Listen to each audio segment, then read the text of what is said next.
Ang tanong tungkol sa awtoridad ni Jesus.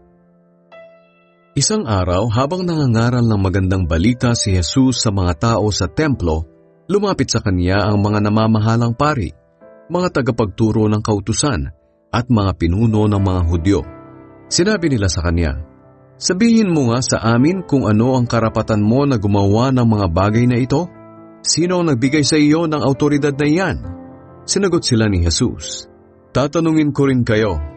Sabihin ninyo sa akin, kanino galing ang awtoridad ni Juan para magbautismo? Sa Diyos o sa tao?" Nag-usap-usap sila. Kung sasabihin nating mula sa Diyos, sasabihin niya, "Bakit hindi kayo naniwala kay Juan?" Pero kung sasabihin nating mula sa tao, babatuhin tayo ng mga tao dahil naniniwala silang si Juan ay propeta ng Diyos. Kaya sumagot sila, "Hindi namin alam."